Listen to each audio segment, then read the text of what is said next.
Hello and welcome to New Parents in Training. So today I got this Munchkin sterilizer. I'm going to unbox and then go try it out.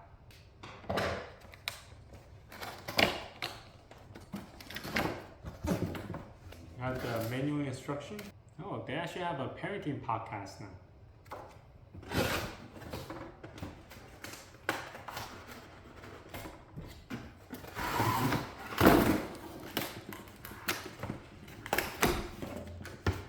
Alright, so it looks simple enough. You have the machine here, and they actually have a tool here that can help you get the bottles out once it's done sterilizing. And also can be a hook. Yeah, that's pretty cool. Alright, so you have the machine here, you have a little card telling you there's a podcast, and then there's a user manual. Yep, that's it. Very simple. Let me go try it out. Now before I start testing the machine, I just talk about it real quick. Now this is the bottom base where you're going to fill the water right in here. Now it only has one button, the on and off button. So if you press it once, it turn on. While it's on, if you press and hold, it will turn off.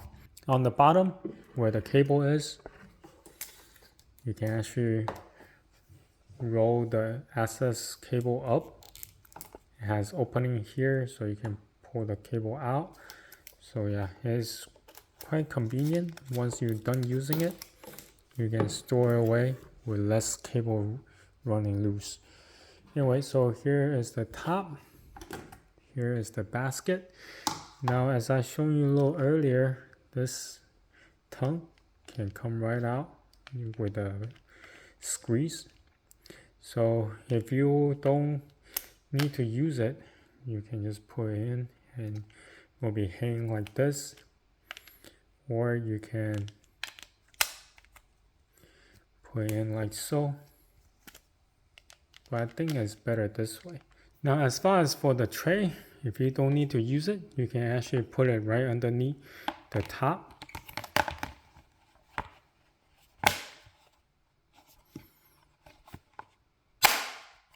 Like so.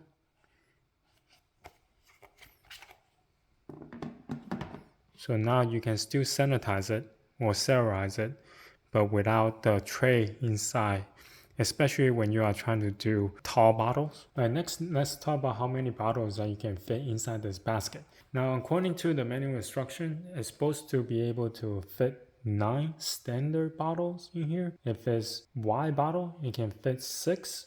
Now however, I don't know exactly what they consider as standard bottles. Because to me, standard means this Dr. Brown 4-ounce bottle. So for this type of bottle, you can fit a lot more than 9 in here.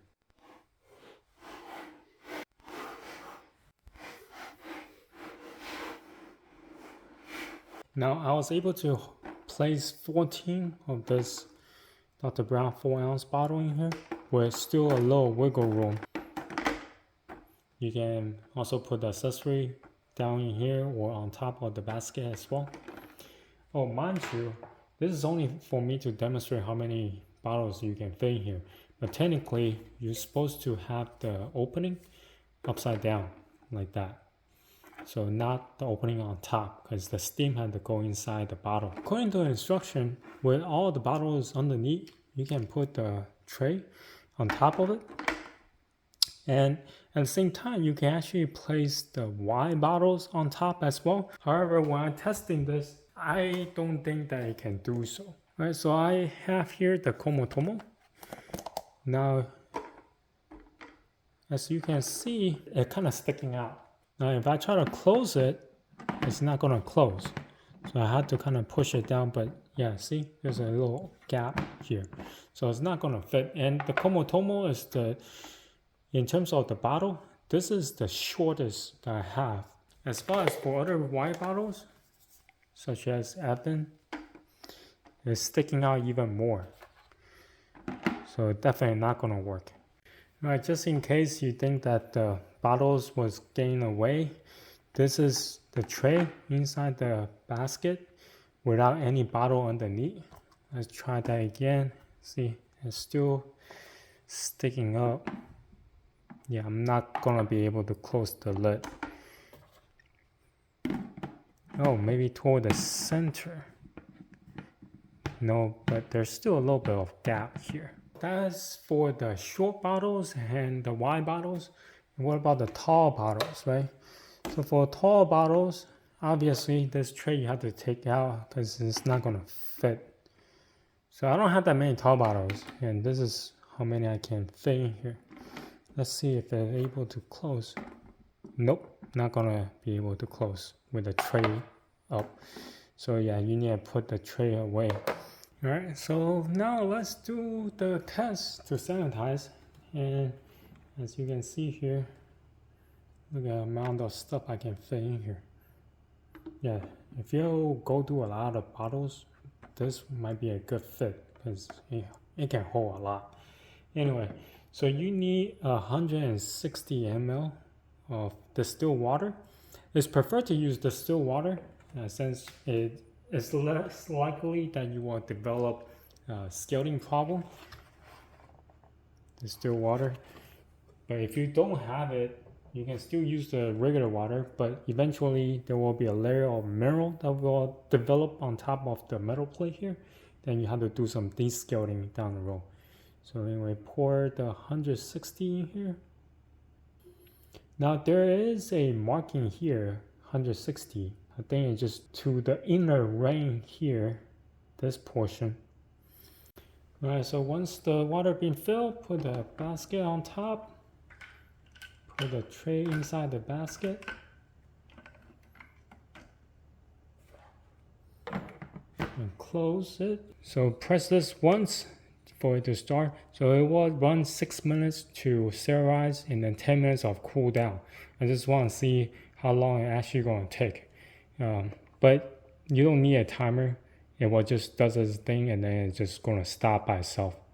But we're going to see if the time is correct.